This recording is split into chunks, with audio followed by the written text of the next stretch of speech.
La fuerza del viento convertida en electricidad es una de las alternativas que la industria eléctrica ha vuelto tendencia en la actualidad. En el marco de la llamada transición energética y la urgencia por reducir las emisiones de gases de efecto invernadero, la expansión de los campos eólicos se ha vuelto una estrategia global. Costa Rica no es la excepción. Pero ninguna tecnología es completamente limpia y los impactos socioambientales asociados a esta industria son reales y complejos. En este episodio exploramos cómo y quiénes producen energía eólica en nuestro país, su peso en la matriz energética y qué desafíos plantea su crecimiento para los territorios, los ecosistemas y las comunidades.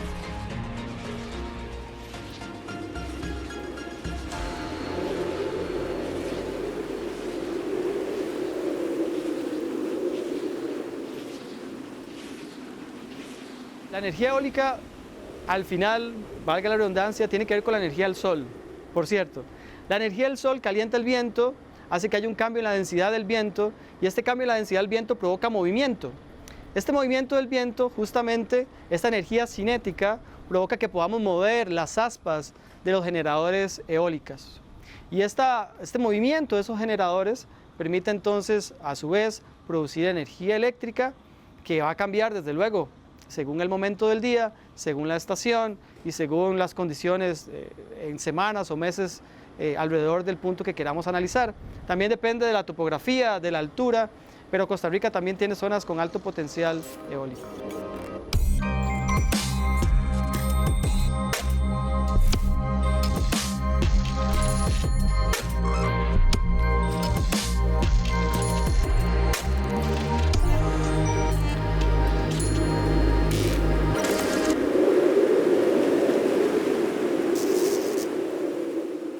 Entonces, cuando tenemos sol, a veces los vientos bajan y cuando bajan y cuando el sol se va, los vientos suben.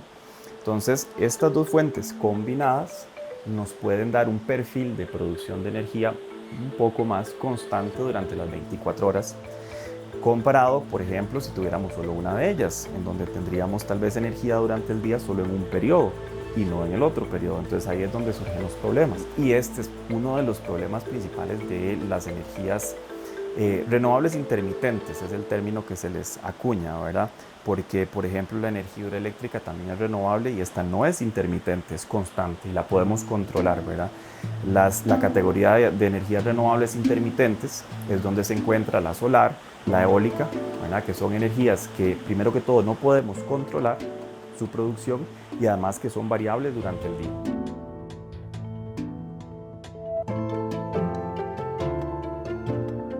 La energía eólica, como la frase lo indica, pues dependemos de un recurso primario vital que es el viento. La generación va a depender de la fuerza, digamos, con la velocidad que tenga el viento en ese momento.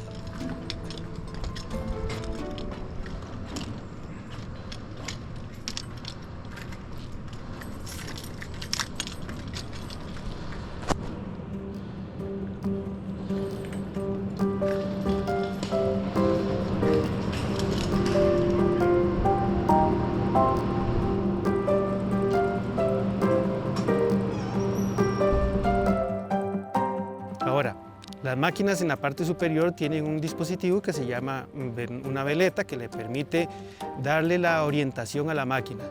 La veleta detecta en qué dirección va el viento y en función de esa dirección la máquina se mueve.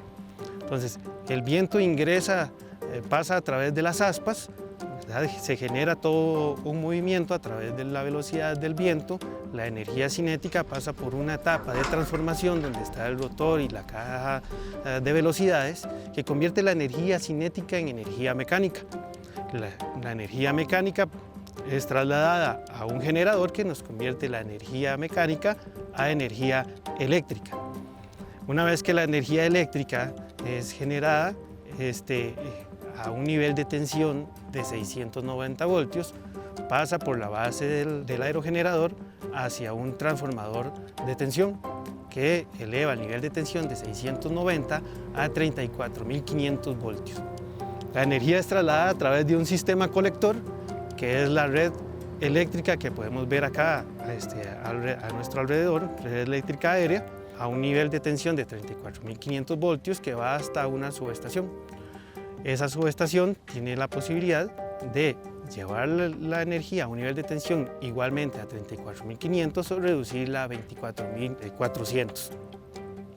Una vez que la energía es reducida a ese nivel de tensión, circula por nuestra red de distribución hasta llegar a los transformadores de distribución que podemos ver en nuestros barrios, donde reducimos el nivel de tensión, ya sea de 24.900 o 34.500 a 19.900, 14.400 y al nivel de tensión que requerimos en nuestros hogares de 120 voltios o 240 voltios. Eso en términos muy generales de cómo es el proceso de generación de energía acá en el Parque Eólico Los Santos.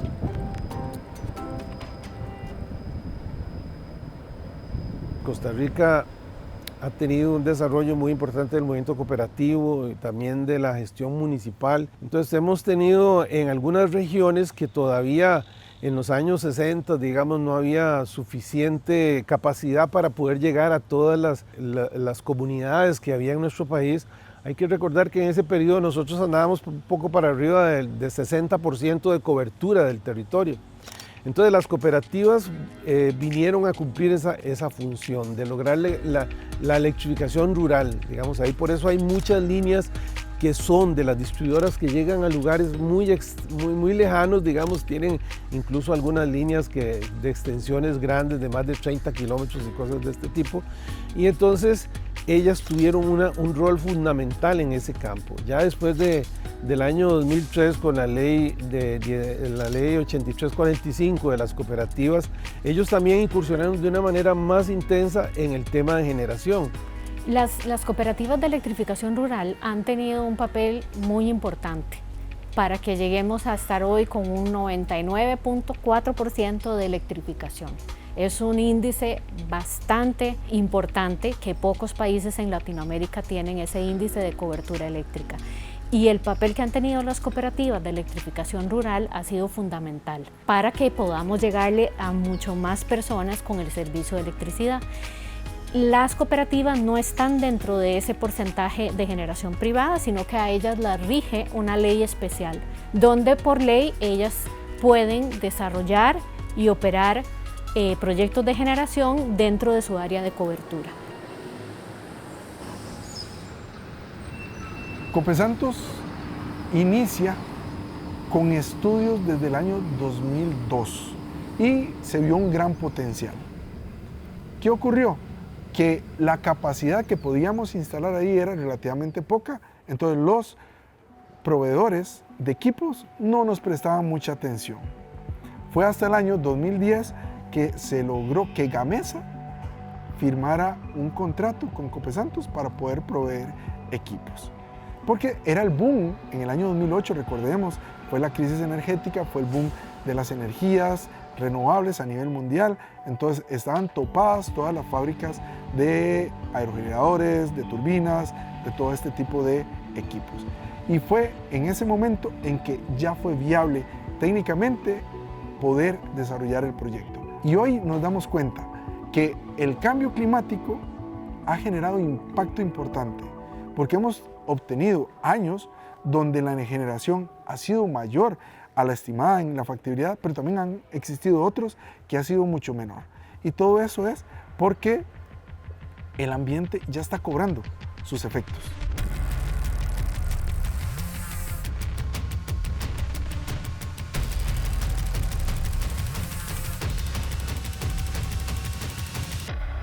Pues estamos viendo cambios importantes climáticos que inclusive antes no se tenía tanta conciencia de esos cambios que producen variaciones en la velocidad del viento, ¿verdad? Entonces, de hecho, el LIS está diciendo, sabemos que va a haber un déficit hídrico, pero también que va a haber una afectación a los vientos que esperábamos tener, ¿verdad? Entonces, si uno empieza a afinar, digamos, los mapas y las posibilidades de viento y se da cuenta que va a tener reducciones, pues eso implica además que uno tenga que tener un mayor respaldo.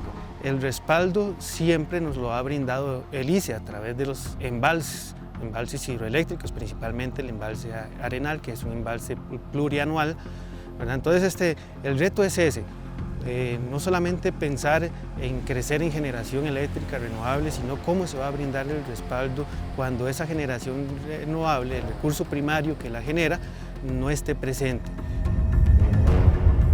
El país debe pensar en esa variabilidad y en ese respaldo. Además de que, por supuesto, debe haber un equilibrio entre cubrir las necesidades que tiene el país con la parte ambiental, por supuesto, y las metas que tiene el país en la Agenda 2030 para llegar a ser carbono neutral. Yo creo que somos un ejemplo en el mundo de cómo es posible tener casi el 100% de energía renovable, pero ha sido gracias a una visión, pero que es necesario repensar esa visión y, dado lo que tenemos, repensarlo para seguir siendo ejemplo en el mundo. Sobre todo en un momento donde el cambio climático nos ha hecho que el año pasado hubiera menos agua, menos viento, y entonces nos enfrentamos a tener casi racionamientos de energía. Y este reto lo tenemos en el mediano plazo.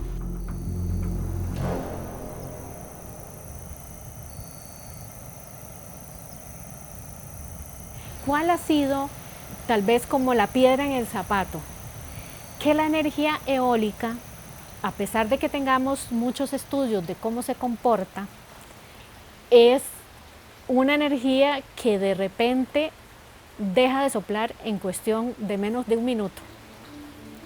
Y el patrón de viento es igual en todo el país. Entonces, si dejaron de operar las plantas de Ecopesantos, igual dejan de operar todas las que están en Tilarán en cuestión de un minuto.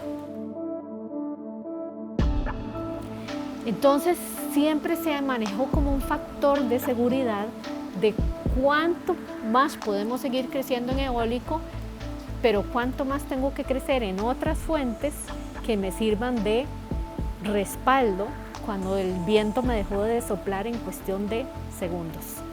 Eso, digamos, es todo un tema que también influye no solo en la seguridad del sistema, sino que en los costos, porque son plantas que se tienen que tener listas para que entren en cualquier momento.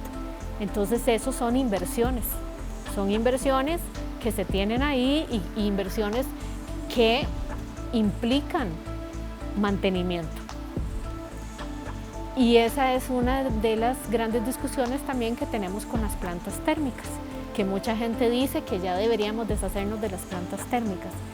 Todavía no es el momento, todavía no tenemos la tecnología resuelta al 100% para garantizar que cuando nos suceda eso, tener una tecnología que nos supla esa necesidad de cuando se me fueron los 280 y ahora más, o sea, van a entrar 180 más, estamos hablando de una cantidad importante de energía que en cuestión de segundos se va.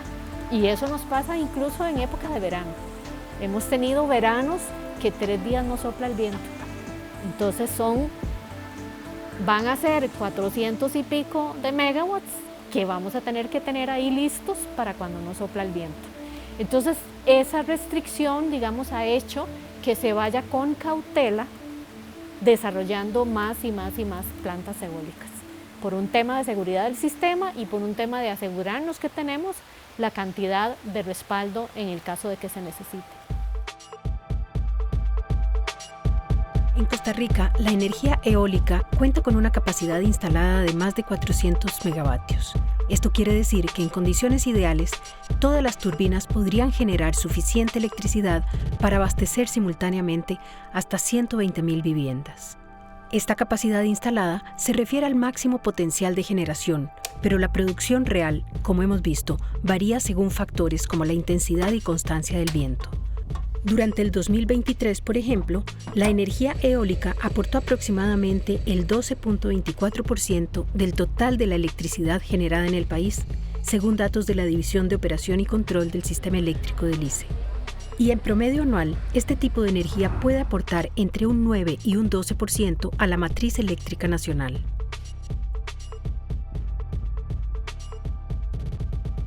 Bueno, el país tiene una capacidad potencial eólico, digamos, que de acuerdo a las estimaciones que ha hecho el Ministerio de Energía, cercana a los 2.400 megas. ¿Verdad? Y también conocemos que a nivel marítimo hay bastante más potencial, alrededor de los 14.000 megas, de acuerdo a los estudios que ha hecho la Universidad de Costa Rica y el mismo Instituto Costarricense de Electricidad. Específicamente en nuestra zona de concesión es un poco más difícil, no tenemos áreas con potencial eólico más allá de la que estamos utilizando en este momento, donde encontremos viabilidad, no solamente viabilidad técnica, sino también viabilidad económica. Pero el país en general todavía tiene potencial eólico para poder explotarse. Bueno, nuestra generación renovable básicamente se limita a nuestro parque eólico Los Santos, que son 15 máquinas con una capacidad de 850 kilowatts cada una, para un total de 12.75 megas de capacidad instalada. El impacto es importante porque a través de este parque eólico nosotros podemos satisfacer aproximadamente entre un 20 y un 30% de la demanda de nuestra zona de concesión, de nuestros abonados, de nuestros usuarios. Eso va a depender del año, va a depender del cambio climático, también hay años que son muy positivos, otros años no tanto. Estamos analizando constantemente opciones tecnológicas renovables como la fotovoltaica, la eólica, la hidroeléctrica también, la biomasa, ¿verdad? Para tratar de fortalecer nuestra matriz renovable, ¿verdad? Y poder aportar más a la demanda del país.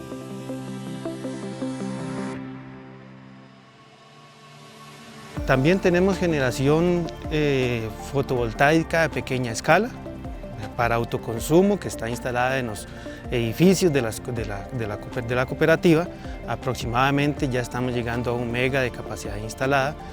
Y también tenemos, por supuesto, nuestra participación hidroeléctrica en el consorcio Coneléctricas, que es el consorcio que está integrado por las 4 cooperativas de electrificación del país. Todo eso nos permite tener una autosuficiencia cercana al 70%, el otro 30%, 35% son compras de energía al ICE.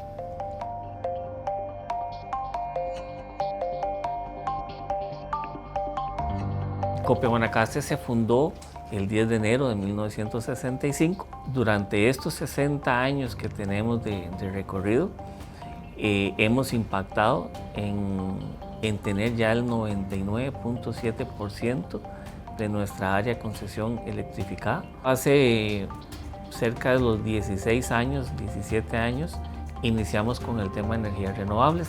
Entonces se creó el área de generación y de proyectos. Y al día de hoy ya tenemos 30 megas en parques eólicos, en 2 parques eólicos. Bueno, este es el cuarto de operación del Parque Eólico Cacao. En este cuarto podemos encontrar los 3 escadas que monitorean las 3 plantas que les comentaba sobre operación. El Parque Solar Juan y Lama, que es esto de acá. Actualmente estamos en 4 megas, al ser las 10 de la mañana. Tenemos el Parque Eólico Cacao, que este es el escada de monitoreo, con una potencia de 3.7, un viento promedio de 5 metros sobre segundo actualmente. Y en esta pantalla podemos ver lo que es la proyección de viento para los próximos días. Entonces, prevemos que hoy y mañana van a estar iguales, con una elevación después del mediodía.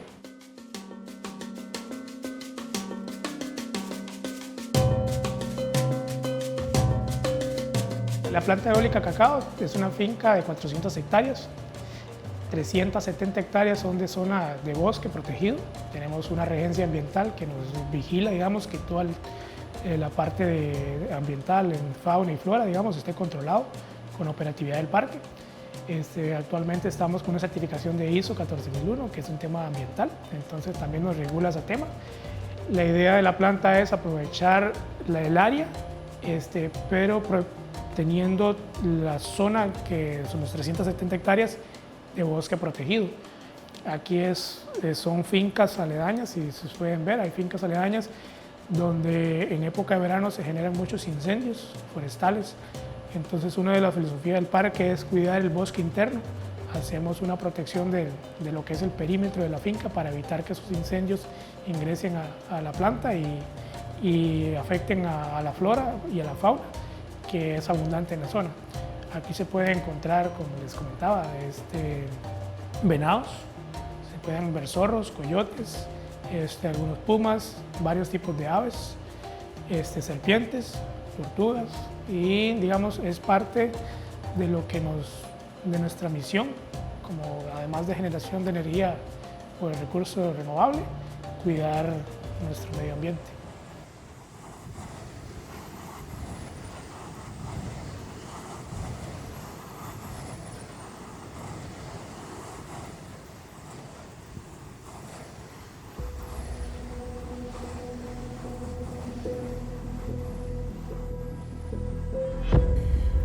Bueno, la energía eólica no es tan estable, ¿verdad? No es costoso también su mantenimiento, implica de alguna forma mucha inversión, mucha minería, mucho extractivismo para hacer el material que conforman digamos, las torres estas eólicas.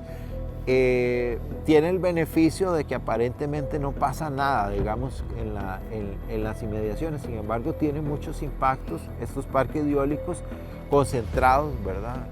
De manera masiva han tenido muchos impactos, sobre todo en aves, ¿verdad? Aves migratorias. Para el trópico y para nuestro caso eso es un tema de mucho impacto. Estamos hablando de que hay, por ejemplo, migración de rapaces aquí.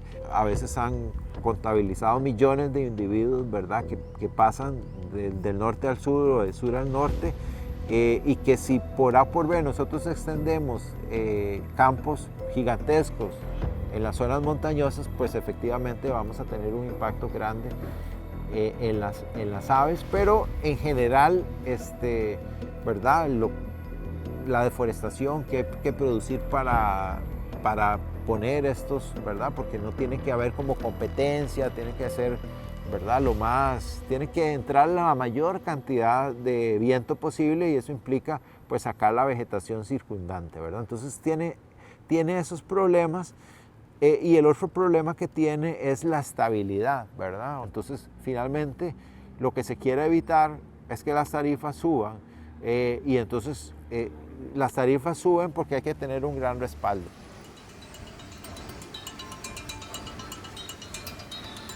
Entonces, el país ha estado inmerso en esta discusión. Costa Rica, en diferentes escenarios, ha dicho que está construyendo esa transición energética.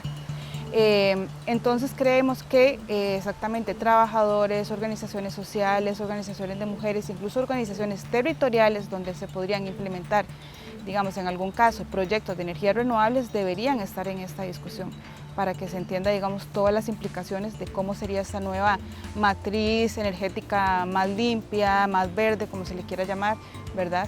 Que también tiene que tener ciertas características, porque no es solo un cambio de matriz, no vamos a decir, bueno, ahora todo vamos a hacer energías renovables, porque incluso se ha dicho que muchos de esos proyectos de energías renovables también imitan o tienen las mismas consecuencias de proyectos extractivistas grandes petroleros, ¿verdad? Como el acaparamiento de tierra, como militarización, por ejemplo, las tierras que eran utilizadas para el sustento de comunidades que sembraban son desplazadas, o esas tierras ahora se utilizan para hacer grandes campos de energía eólica o energía solar. Entonces se están imitando o se están, digamos, dando las mismas implicaciones negativas, y eso es lo que no queremos. Por eso decimos que no es solo cambiar una matriz de energías renovables, sino que se tienen que dar ciertos principios muy importantes, y por supuesto que ese es uno de ellos, es el involucramiento de las comunidades donde se darían posiblemente estos proyectos. La promesa de la descarbonización ha impulsado el crecimiento de las energías renovables, pero esta transición no siempre permite detenernos a preguntar cuánta electricidad realmente necesitamos y para quién se está generando. Y aunque casi el 90% de la electricidad que se genera en el país es renovable, eso no la hace inocua. Nuestro modelo energético sigue priorizando el crecimiento del consumo, concentrado en sectores urbanos e industriales, incluso cuando eso implica tensionar los territorios, los ecosistemas y la vida comunitaria. La transición no puede ser solo técnica, tiene que ser política, justa y colectiva.